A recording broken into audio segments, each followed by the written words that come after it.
Hi, Sean. Hi, Jack. How are you, Sean? You all right? Broken, as always. You're broken. Why? I'll tell you what, I had to do yesterday. For our listeners that don't know the way these things work, comedians tend to do these work in progress shows where you kind of do a kind of rough and ready show that's, Yeah. that's not fully there yet. And normally these could happen in a kind of double bill package, so the audience are getting their money's worth. And the second act was is actually my old support act, a guy called Peter Retinasamy, Okay. Yeah. and he just didn't turn up. Didn't turn up. So I had to do 2 shows. Oh, well done for naming him. That's great. Isn't it? Absolutely. Too right. Oh yeah, no, I got no qualms about that. No.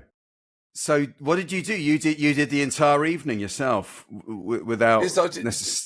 Yes, I did a work in progress and an old show. So I'm broken.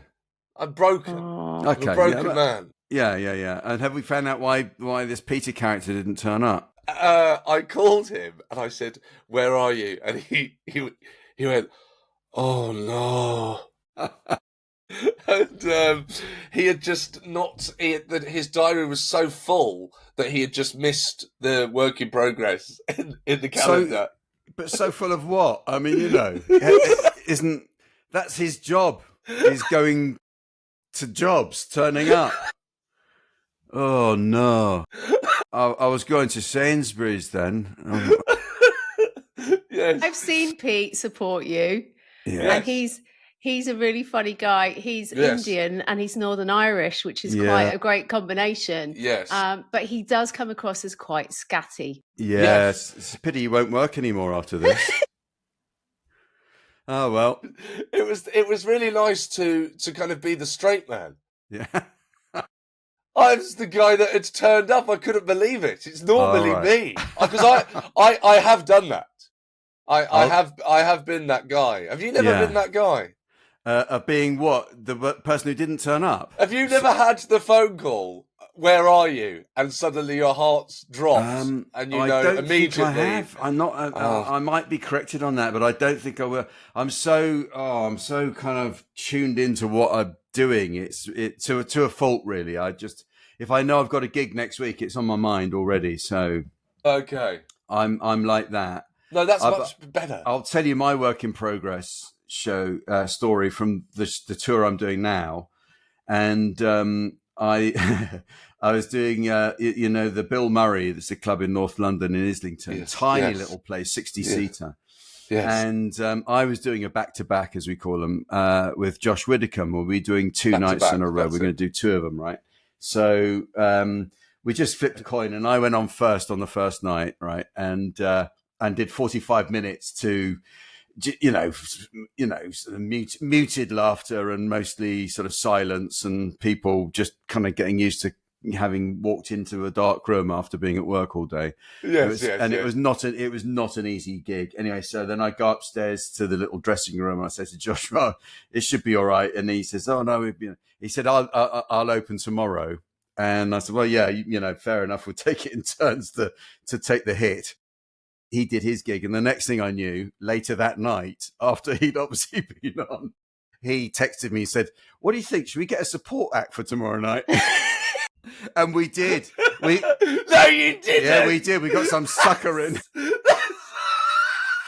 Got some sucker in to do 10 minutes for us.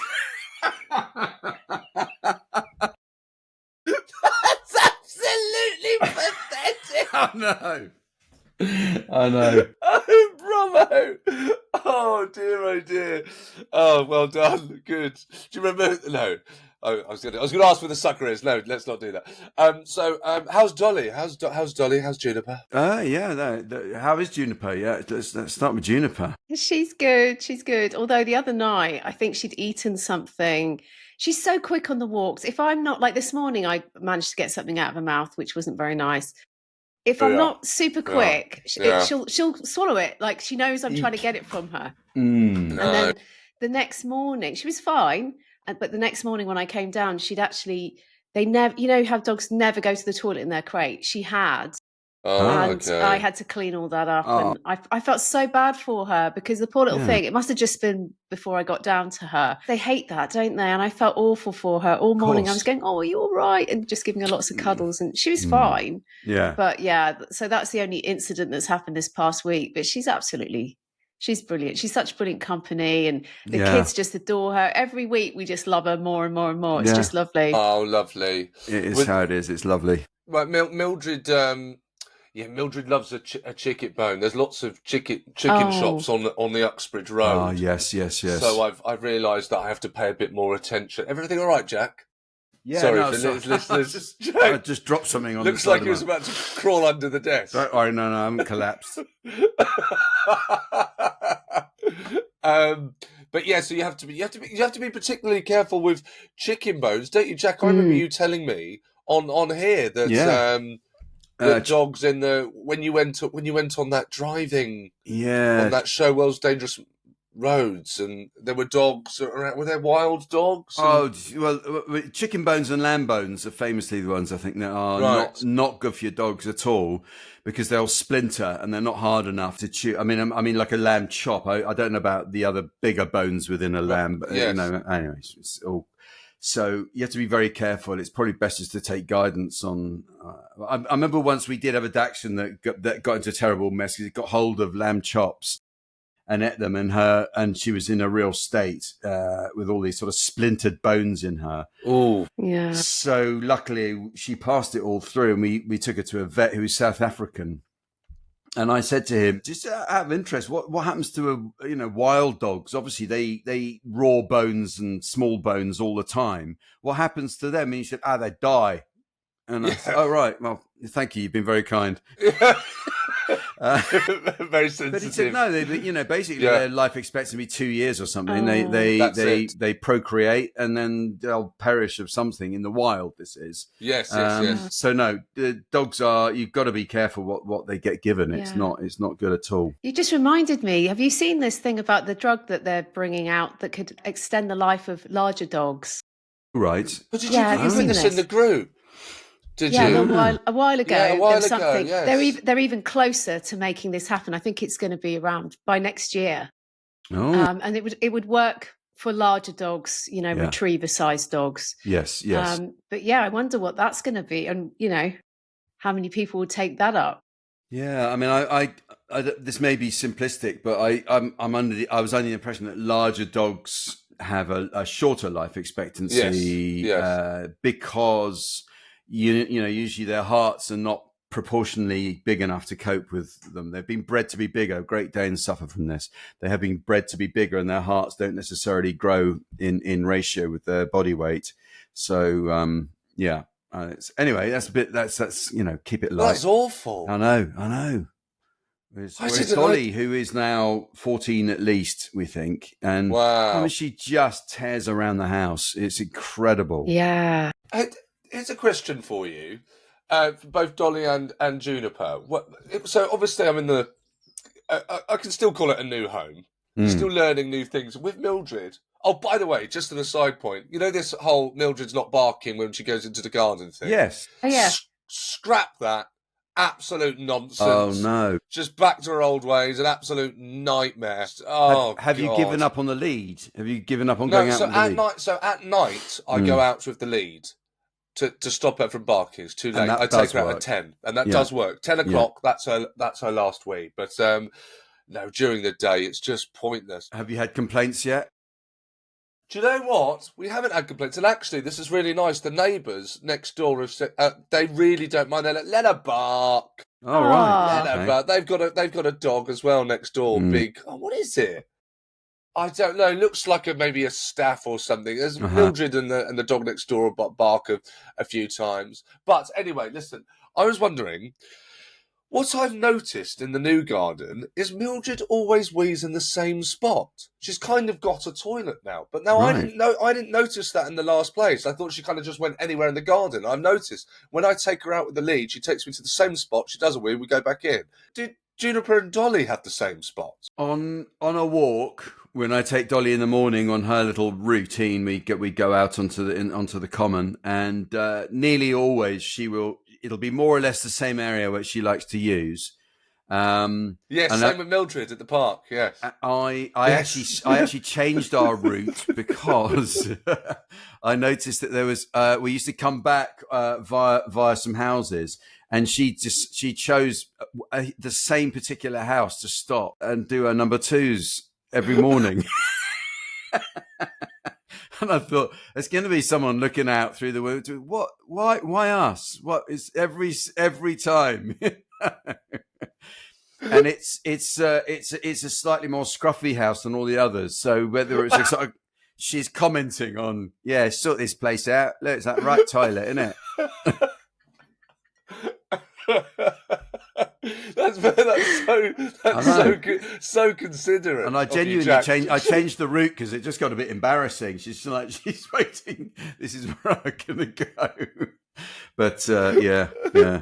Oh, that's fantastic. And Juniper, what about Juniper? Same spot? She's got similar spots actually in the garden. It'll be this end of the garden, not the far end. And on the walk, I've done a similar thing where if I think that she's going to go to do a number two near the school, I'll kind of usher her on because I feel like that's a really inappropriate place to be doing it. Yes. The school, right outside the gates. Not a great look. Yeah, no. I mean, there's probably a few kids who feel like that too, but you just can't do that.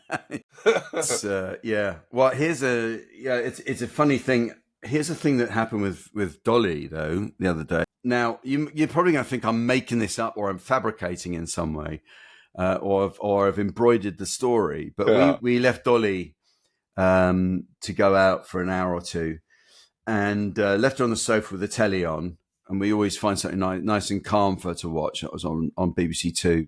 And when we came back, she was watching Dogs Behaving Badly.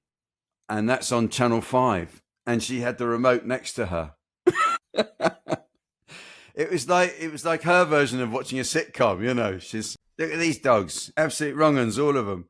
So it's like a canine version of Shameless or Benidorm, isn't it? Or Men Behaving Badly, I suppose. Yes. Yeah, but it was a funny thing. How did she do that? She's so clever. Well, quite. You know, she obviously got a little pause on it. She's been watching us, changed channels. Here he is. Here's Graham. It's Dogs Behaving Badly. I love this. She's been doing that her entire life, and that is the first time you've caught her. Probably, yeah. No question. Caught her out, There's exactly. no doubt in my mind. Yeah. Jack, now I've not done this in a while. I think it's a great shame, so I thought I'd better bring it back. Yeah. Not AI again. Okay. I asked, in the absence of a guest, I asked our friend ChatGPT to tell me a joke about a chihuahua in the style of Jack D. Okay, so I won't do the impression, because I can't. I saw someone walking a chihuahua the other day. I say walking. It was mostly trembling with existential dread and trying not to be blown away by a passing cyclist. It's like owning a caffeine overdose with legs. But sure, yeah, a man's best friend. If what you're looking for in a friend is an erotic doorbell that fits in a handbag. Oh, that's appalling. That is so not me. ChatGPT needs to up its game and realise what a devotee I am. Yes. Yeah. Absolutely, you're right. Yeah, this is the thing. I asked it to do a quicker one, just a shorter one. It said, got a friend with a chihuahua. So it's not picked up that you actually own a chihuahua, which isn't great. Years behind. Yes. Got a friend with a chihuahua. It's not a dog. It's a furry car alarm with abandonment issues.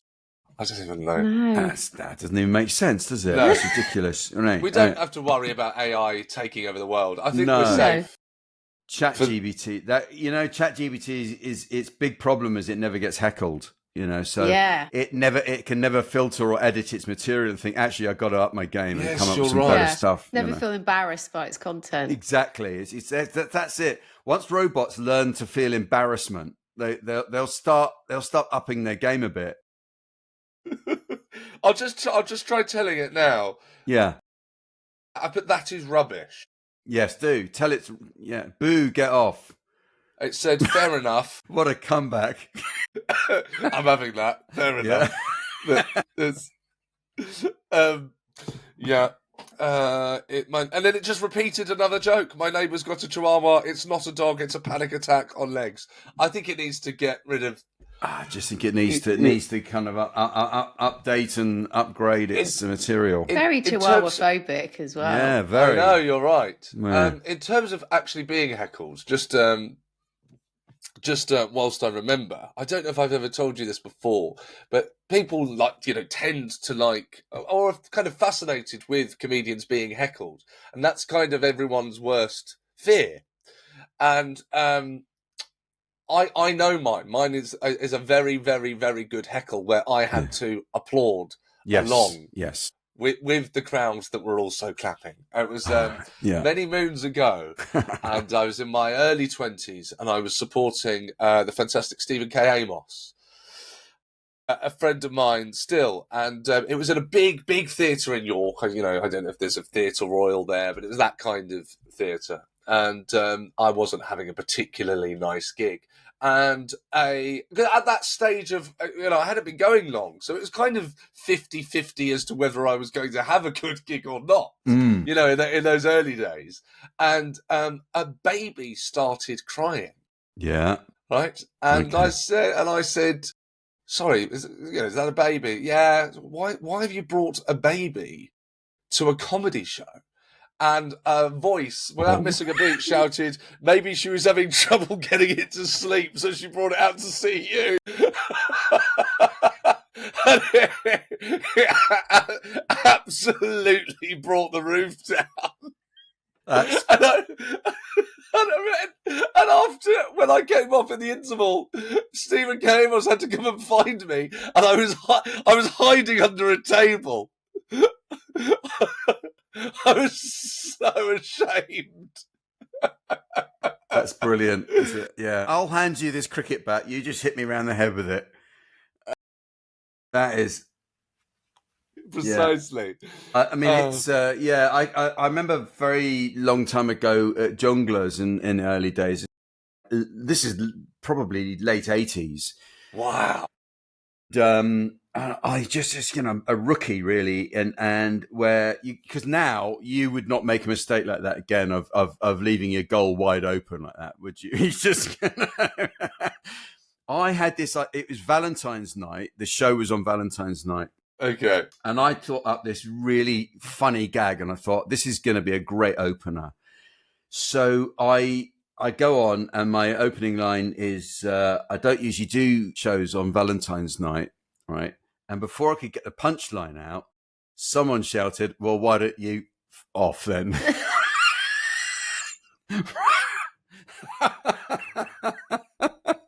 And I never got the room back, right? No. I really, I had a struggle on my And what is weird about it is I, for the life of me, cannot remember what the punchline was supposed to be. It was so traumatizing. It completely, it totally wiped the disc in my head of what I was going to say. I still can't remember what it was. But I remember on my way thinking, this is a great opening line. This is a great idea for a gag. Oh my God. That's phenomenal. It's such a different. I mean, that is such a different time. You would never ever get that heckle now. Probably they just didn't even let you get the really line wouldn't. out. No, so it wasn't about you. It was about them wanting to bring you down straight away. Absolutely. The second you're on. Part of me, honestly, part of me wishes it was a bit more like that nowadays. That's so funny because I remember when that kind of. The audience behaving like that had pretty much gone by the time I had started. However, I did do a gig. Please forgive me if I've mentioned this to you before, but I did a gig at the famous Up the Creek in South London and Greenwich, which used to be the tunnel, a notorious gig, difficult gig, which I'm sure you were doing at its kind of roughest in the 80s and early 90s. And I had this kind of moment where I travelled back in time because my first one of my first ever 20-minute sets. So the jump from 10 minutes to 20 minutes is kind of strangely the vastest jump you can do as a comedian. It's oddly bigger than 20 to an hour. It's strange. And so I'm doing an early 20-minute set at Up the Creek at Christmas to a Christmas party of taxi drivers. So I'm up there and I'm having an absolute nightmare of a gig. Unlike them to go south of the river. Yeah, well, they heard I was on, and they were really looking forward to this. And one of the guys, and it wasn't mean spirit. I mean, they were all laughing. I was doing so badly that one of the taxi drivers got on stage and got me in a headlock and gave me a, what do you call that? Noogies. Noogie. Gave me a noogie on stage. Come here, and he just went like, "Come here, you." It was done with love, so I have had a kind of taste of what it would have been like. In the 90s. The tunnel was awful. I don't know why we're talking about this so much. Yes, I do apologise. No, I love it though. Me as well, but it's dog themed. Yeah. Very quickly, I'll just say I did witness an open spot at the tunnel, being booed off, right, and then booed back on and booed off again. It's like the audience hadn't had enough of it yet. Because he got booed off and there's nowhere for him to go. He couldn't get through the crowd. So he had to go back on the stage and get it all over again. My God. That's so good. It was a different time. It was a different time. Now, to bring it back to the world of dogs, we do have some wonderful emails from our listeners, and I must say it's been lovely. You know, we went to Goodwolf and we bumped into lots of our listeners, and recently, I don't know about you, Jack, but I've just been happening to, when I do shows, bump into members of the crowd, and a lot of the people coming listen to Oh My Dog, so it's really wonderful. And I love it when people mention Oh My Dog and ask how Mildred is and share their stories. It's fantastic. Nice. Keep it coming and send it into Oh My Dog. Now, look, we got an email here. This is from Sue Kelly in Australia. Oh, very exciting. She says, "Hi, Jack, Sean and Sarah. We recently discovered your podcast on a road trip with our dog Bob, a 6-year-old Lagotto. What's this? Romagnolo. Romagnolo, I think. Yeah. Lagotto Romagnolo. Yeah. Romagnolo. No, I think that it's an Italian water dog. But it's Italian, basically. so you would pronounce the A. You wouldn't say, you're dropping the A like you would in English, but in Italian you would go Romagnolo. Okay, all right. Well, what's that? On what authority do you have this? Duolingo, mate. Duolingo, mate. Download it. Romagnolo. I don't know. Romagnolo. No, I don't buy that. I'm not saying that. That's not right. No, you wouldn't. Romagnolo. Romagnolo. Okay, well, as listeners switch off in their droves, we just... We got stuck on this for the rest of the show. Lagotto Romagnolo. There we shut go. Up in your face. Shut up in your face.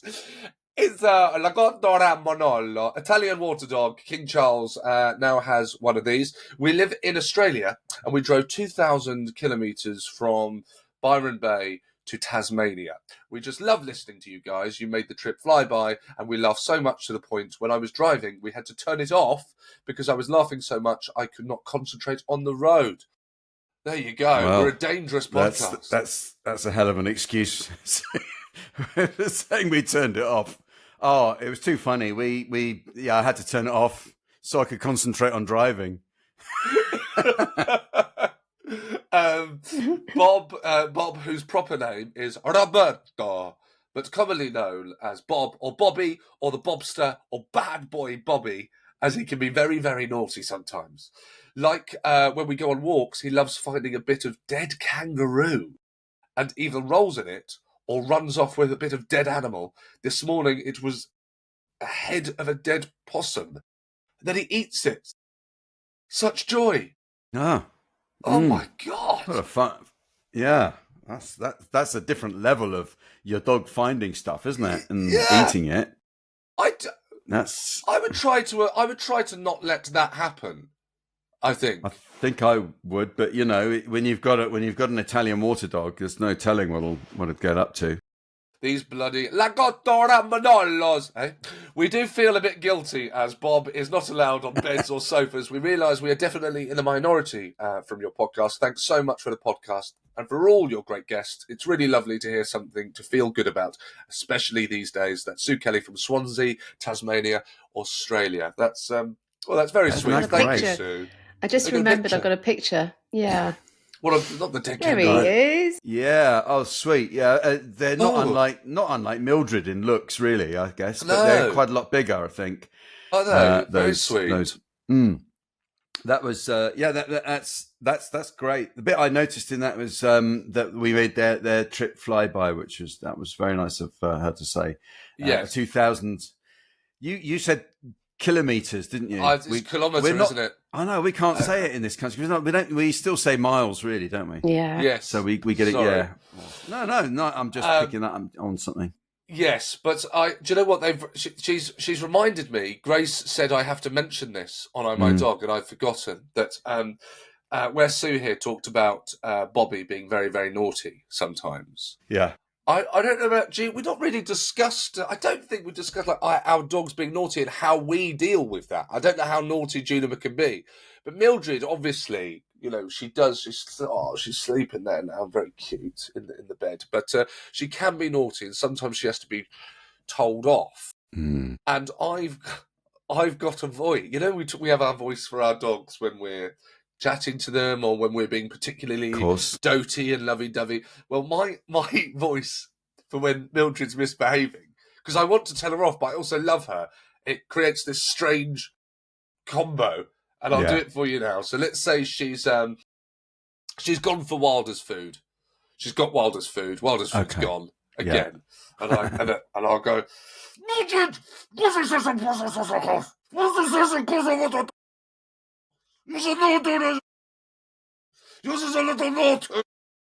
It's almost like going into a Donald Duck voice, isn't it? Yes. That sort of I did not expect that. No one expected that. If I'm honest, neither did I. I didn't know I could do that. That's going. Very good. You can do Donald Duck, and I can do Mickey Mouse. Hey, Theo! Wait, Jack, do you know what I've just learnt? What? We need to get the guests back. I think we do.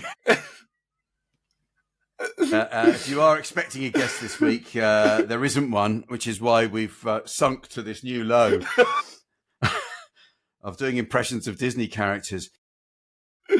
Oh, dude. Here's a segue for you, though. Go on. Because I was talking to Jane just before we did this, and she said, "Oh, who's your guest?" And I said, "We haven't got one this week." And she said, "Uh-oh."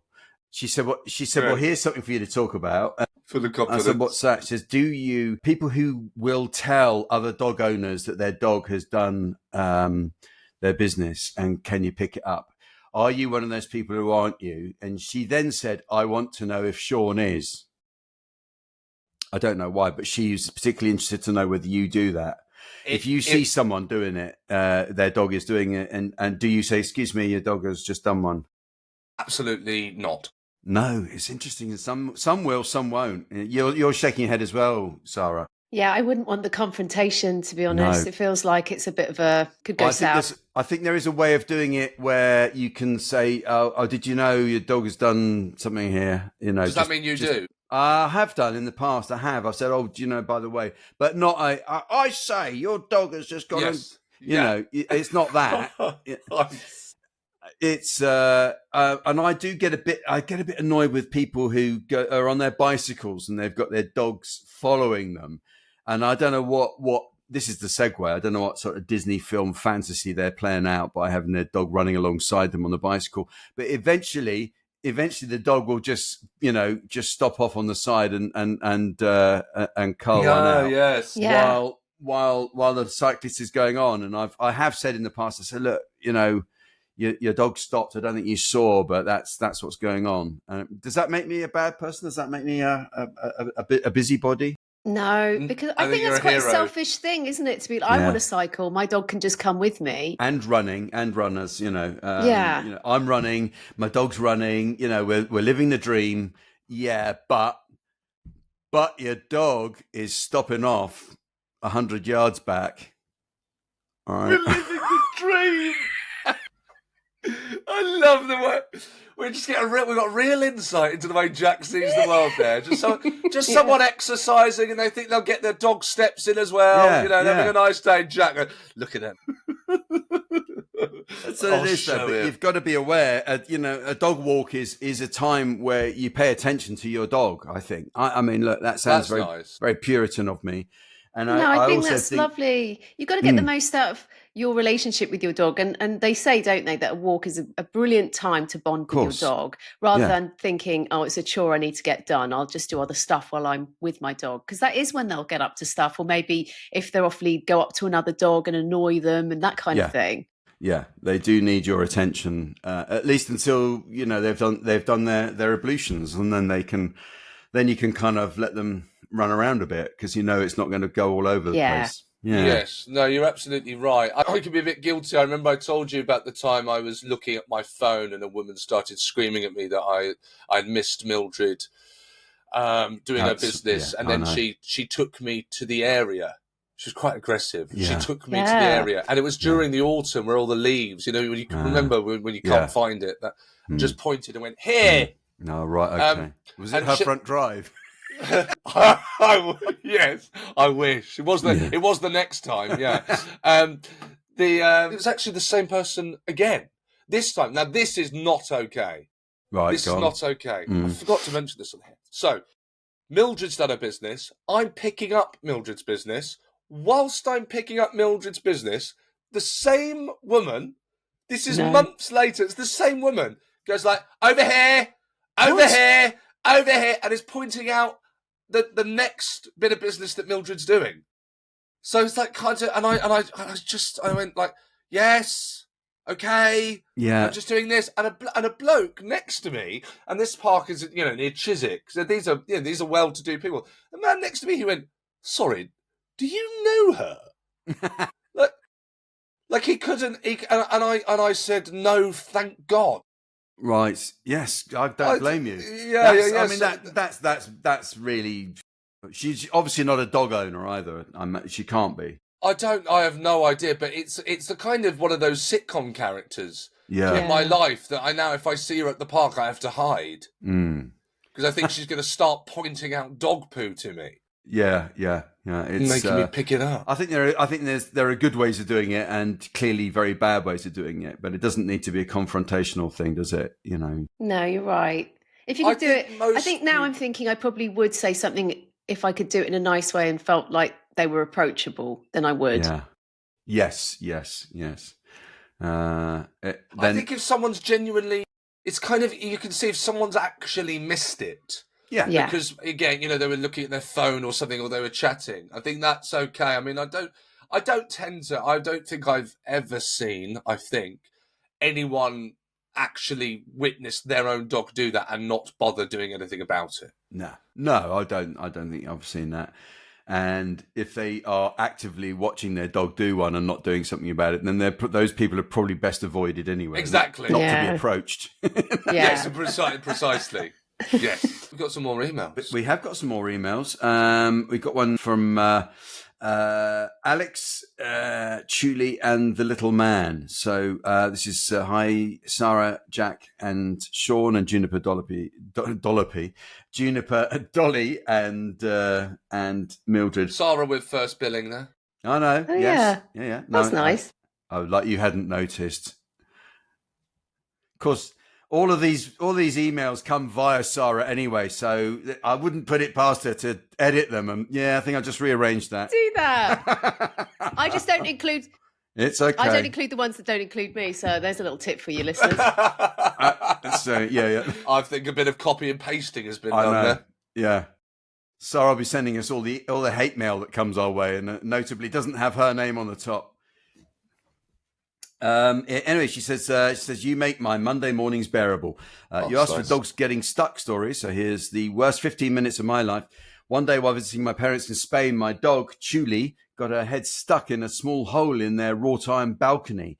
The hole was just big enough for her head to go through, but it was just not coming back out. Now, I'll take you to the end bit of this, is that her mum eventually has the idea of putting olive oil all over the dog's head. Yes. And thinking that would help. It's actually a very sensible idea because it worked. This is eventually I was able to maneuver her ears backwards and out of the hole and get her free. Hooray. For the next few weeks, she had a very, very greasy looking dog, complete with a glorious reverse mullet. I got a lot of funny looks during our daily walks. I'm glad that worked out well. Yes. And that was from Alex sending us all her love from Patagonia in Argentina. And there's a lovely picture of the two dogs. Oh, they're gorgeous. Oh, lovely. Yeah, right, yeah. Chuli and the little man. Great names, Chuli and the little man. There you go. Did you ever get your head stuck in railings? Am I thinking of someone else, Sean? Was it no, you? You are thinking. You're exactly right. I am right. Thinking, yes. We discussed that here. The fire brigade had to come and that's right, and pull open the bars to let my head out, and I was actually reminded of this trauma. Yes, the other day because the exact same thing happened to Mildred in the child safety gates. Oh, no, really? Yeah. It was okay. Didn't have to call the fire brigade. Got her out. I didn't need olive oil either, but just kind of gently got her head out. But she was scared. Yeah, she put her head through and then couldn't get it back out. Was this the one in your house or at a playground? Oh, in your house? Yeah, this is in the house. And I was instantly reminded, oh, God. Yeah. It's the wolf's curse. How old were you when that happened to you? I was probably about 5, 6. Okay, yeah. Yeah, the fire brigade had to come and pull the bars open, and the pupils were laughing, and the parents were laughing, and the teachers were laughing. And people can be so cruel. Yeah, but I don't know if you remember how this happened. Mm-hmm. Just for new listeners or anyone that's forgotten, what happened is the kid had got to the other side of the iron fence. Yes. And so I then tried to do it. Obviously get stuck. I get stuck at lunchtime. The fire brigade don't make it to the school until the school has ended. Right. So I had my head in between bars for a couple of hours. Yeah, laugh it up. And anyway, so, after it's all said and done, I say to the other kid, I'm like, but how did you do that? I don't understand. And he then revealed that he climbed over. I just hadn't seen him do it. Okay, so you assumed he'd gone through these bars that were so obviously not big enough to get through. Exactly that. Yes. Well, I'm sorry if we've re-traumatized you with with that reminder. Yes. Very good. But it's been lovely catching up. It has been good. Yeah. Very nice. Do you want to do the last one? Sorry, I'm just going to interject. Sorry, because there is one more email. Yeah, it's about getting stuck again. So I just thought we should do that, and I've got a photo. Okay. Yes, absolutely. Yeah. Hi, Jack, Sean, and Sarah. I see you quickly changed it back round. Yeah. I love the podcast. It brightens my week and makes me laugh. I just listened to the episode where Sean lost Mildred under the shed in the park. So here's what happened when my dog Pepper got stuck down a badger set. Pepper, who's sadly passed away now, was a Croatian rescue. She was very independent and her recall was selective. One day, my sister and I were walking with our dogs. Pepper disappeared into a small wooded area. We called, but no response. After walking round and round, we heard faint barking. As we got closer, we realised the barking was coming from underground. We found some holes leading to tunnels under the ground. We lay face down in the mud, halfway down a tunnel, for an hour, calling her whilst listening to the underground barking. Panic set in, and like Sean, we didn't know what to do. We called the RSPCA, who said they couldn't help, and we should phone the fire brigade. We too thought surely the fire brigade wouldn't come out to a dog stuck down a hole, so we called our families instead, who came armed with shovels and spades. After what seemed like an age, her head appeared at the top of the hole. See photo, we're going to see a photo. There it is. Oh my God! Oh, the relief. I'm almost feeling it now. Wow. Like a bear. Yeah, that's a big hole. So her harness, what had happened was her harness was wedged in the entrance to the tunnel. So with bare hands and sticks, we dug her out until we could drag the naughty girl to freedom. Oh, the relief, the joy, and the celebration. The sting in the tail was the next day. We discovered she was covered in ticks, which we had to remove. Needless to say, we've never returned to the scene of the crime. Oh, the fun we have with our dogs. Thanks for the podcast laughs, Claire Baker. Oh, well, thank you, Claire. It's, Yes. I mean, look, Mortifying. that is absolutely terrifying, especially when you can't see where they are and they're clearly underground. That is terrible. a And total under stress nightmare. as well. And under stress. It's You know, terrible. I don't want to speak badly of the RSPCA, but I'm a bit disappointed that they weren't able to be a bit more helpful, perhaps. I don't know. Yeah. Maybe they gave advice. I don't know. So it's strange that they said, no, we can't help. A dog in distress? No, that's not our business. Try the fire brigade. Just saying, you know. Yeah, I think you're. My favourite line in that one was, and like Sean, we didn't know what to do. Fair, absolutely fair. I take that. Absolutely no idea what to do. Have you ever called the RSPCA? I had to do it when a seagull. Was it a seagull or swan? I'm sorry, I can't remember which bird, but in Hyde Park, a bird had a really, really rough landing. Right. Kind of, yeah, it was really awful thing to witness. And I rang the RSPCA. Hurt itself. Yeah, hurt itself. And again, it was a bit of... Yeah, no. Don't know. Try children in need. We don't do that.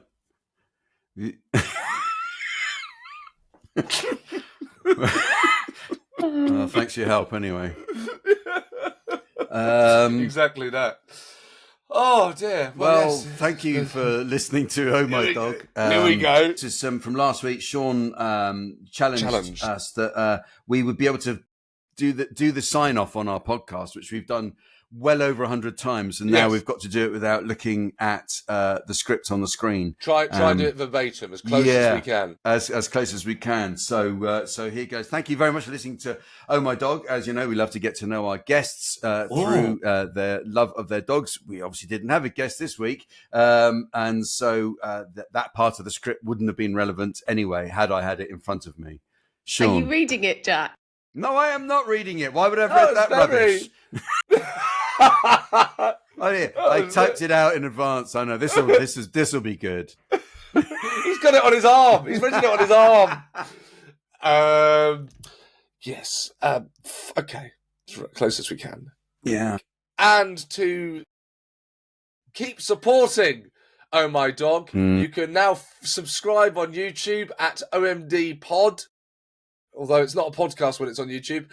And if you want to contact us, please keep sending in your voice notes at hello@OMDpod. And you can also follow us on Instagram at OMDpod, where Sarah is posting lots of extra content you can enjoy there. That's right. And if none of those work, you can try calling the RSPCA. They can always help.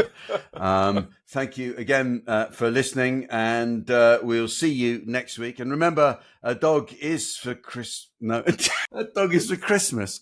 I've always dreaded saying a dog is for life, not just for Christmas, because obviously that's anyway. That's incredible. Anyway, a dog is for life, not just for podcasts. Oh.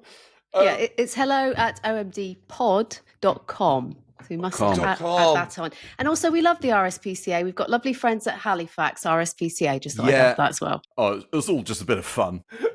By the way, just towards the end there, Jack, as you were signing off, Mildred has clearly had enough and tried to leave the room. She's thinking, they're getting it wrong. I can't listen to this. Yeah. I can't face this. Ta-da.